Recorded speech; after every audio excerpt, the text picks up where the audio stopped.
what's your name? Ernest Duncan. Ernest Duncan. So what branch did you serve in? I was in the Army, and I was in the 2nd Division, the 38th Infantry Regiment. The heavy mortars, you know, were dangerous to your body, and you hit it, especially if you hit it. Yeah. And the 4.2 inch shell, about that long, and it weighed 25 pounds, filled up with TNT. Yeah. And that thing would shoot 2.5 miles right by your head, just about that far from your head. And the person that was the second gunner, which I was, that dropped the shell in, would lose his hearing. Oh yeah. I lost mine completely. I got good hearing aids, but they don't quite match up. That's one of the main things is not being able to hear. Another thing about us veterans back before 1973, they had a big fire in St. Louis, the building in St. Louis. There was one building where they kept all the records.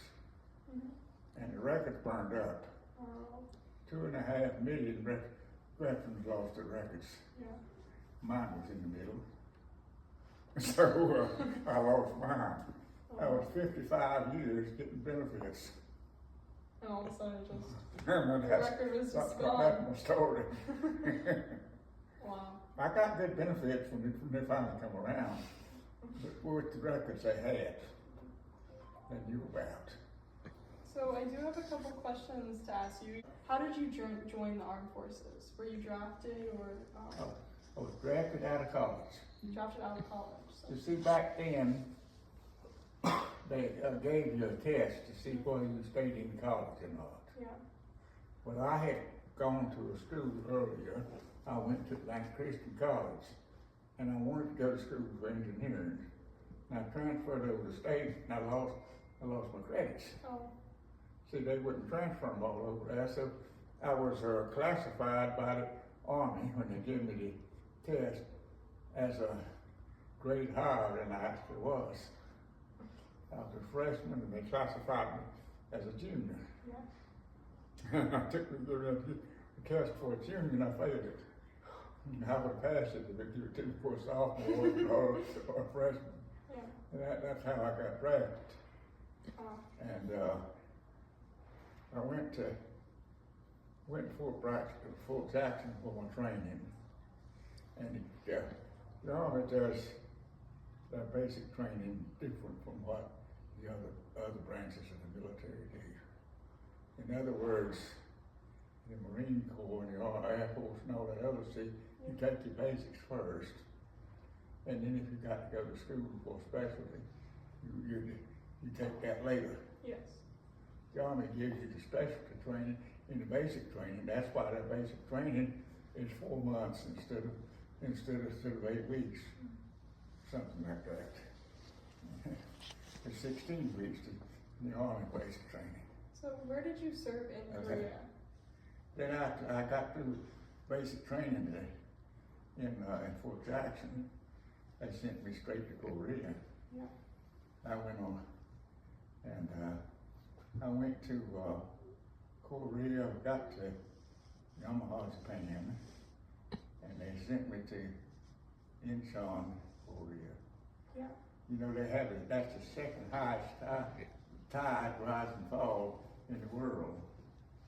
The Bay of Fundy in Canada is the highest one. So if you were in Incheon, that means you were really on the front lines. Yeah, and we got off the boat out in the ocean on the low tide, and you had to walk a mile on dry land. It's usually covered with water. Yeah. Because of the high rise and fall of the tides. And I went from there to Incheon to be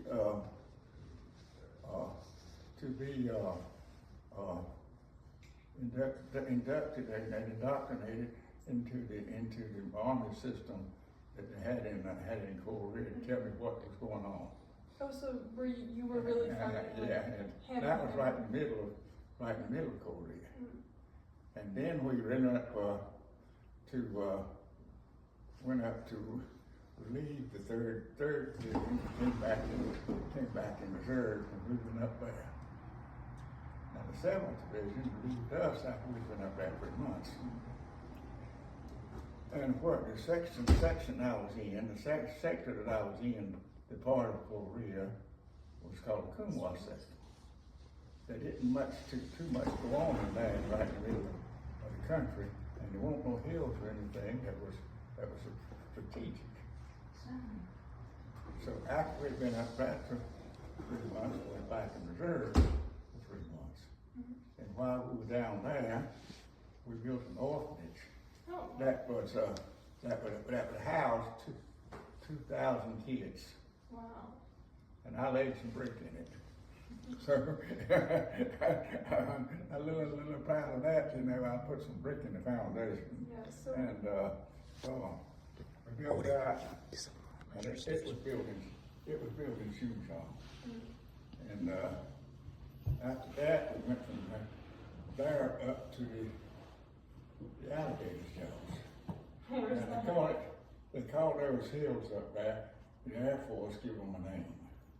And the hills were shaped like alligator jaws, and that's why they got the name.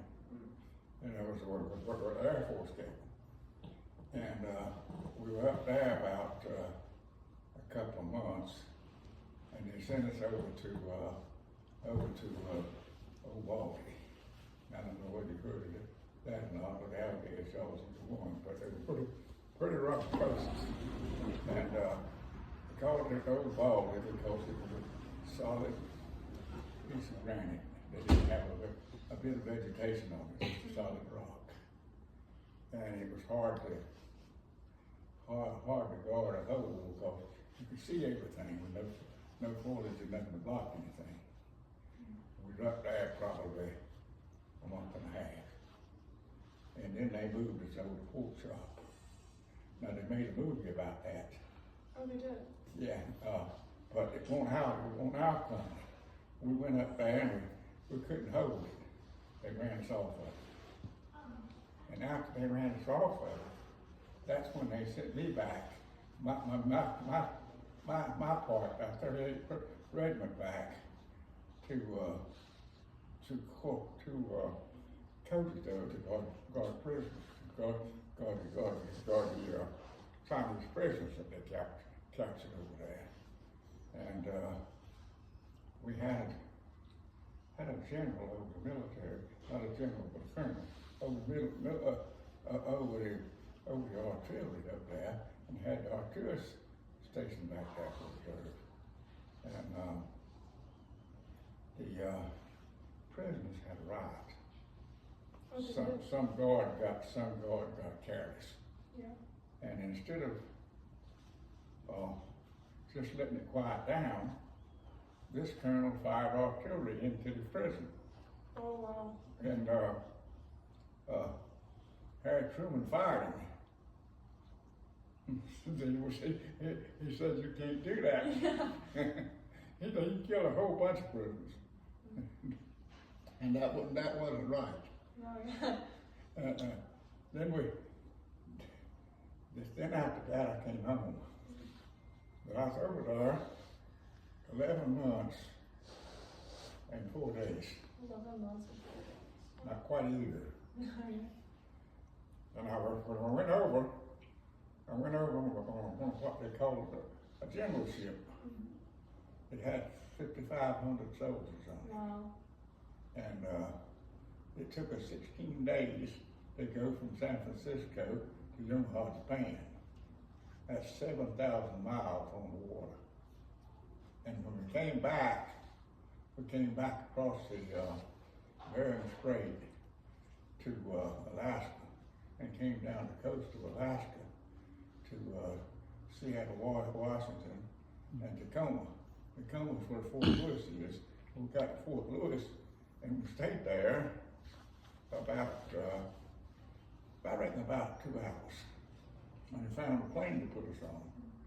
And by that time, all of the soldiers that come from Korea were celebrating.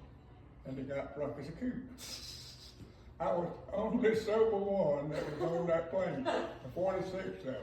And you're talking about messing up a plane, see?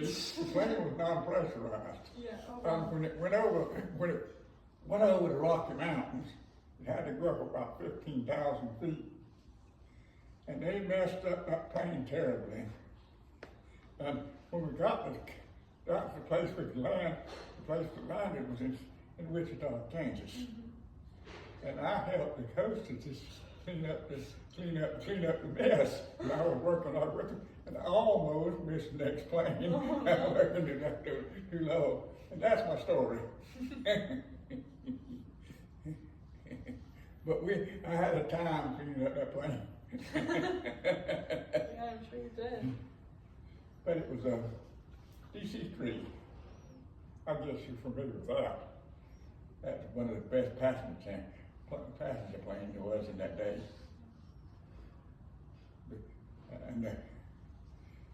But I enjoyed talking to you. But I don't remember a whole lot of it, but that's the best. Oh, that was about everything. That's the best I could summarize it in there. So how would you say your service affected your career and your life? Well, I didn't enjoy Korea, but being in the 4.2 Water and Heavy Water Company, I was back behind the lines, and I didn't get any real close calls, so to speak. I got some, but not what I would have if I'd been up on the front line. Yeah. See, we were about 500 yards behind the front line, and at the foot of the hill, because there's more to shoot up over the hill. And those things would tear up something when that was 25-pound round of TNT. It would probably have a 50-yard killing radius. So you can figure out how big it was. Yeah. But it would tear up one of those buildings over there completely. We landed on it. We shut down the forward reserves. They sent me up down the forward reserves to be a forward reserve because I had some college education. And I was up there with the lieutenant that was, I was corporal and he was a lieutenant calling in artillery fire. And mine was just like it, and I was just a corporal. But anyway, we were up down the line, and this on Baldwin, and this Russian tanker, the Russian tank that was occupied by the Chinese fired on us, and one of the rounds hit the bunker. And it wounded my radio man and killed the lieutenant. Wow. And I think it injured the radio man there, too. Mm.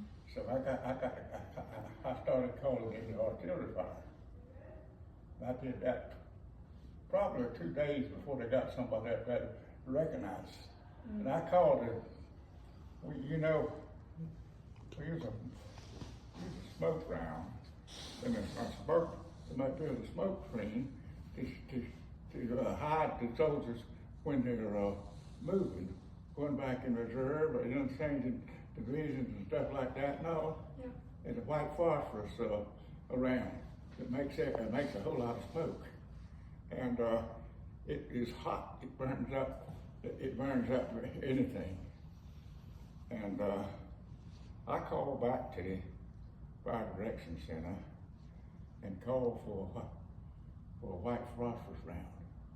I knew if I could cover that tank up with smoke or hit it with the white phosphorus round, that would be the end of it. He wouldn't shoot at us anymore. Yeah. So this guy, old officer down there, told me, said, we can't do that. I said, well, if you don't, you're going to be lost a forward observer and radio man. I said, we've already lost a lieutenant and his radio man. And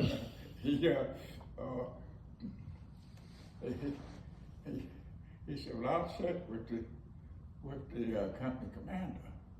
Well, the company commander was listening. He said, give him the round right now.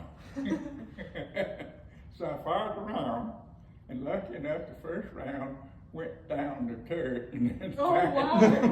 it blew that thing all over that valley. And I prayed, Lord, I thank the Lord for that one. Yeah. But they got a medical jeep up there to pick us up. And they picked me up, well, they had brought two of them. And they picked me up and they picked my radio man up and carried us back. They didn't see me back up there anymore. But that's the worst spot I got into.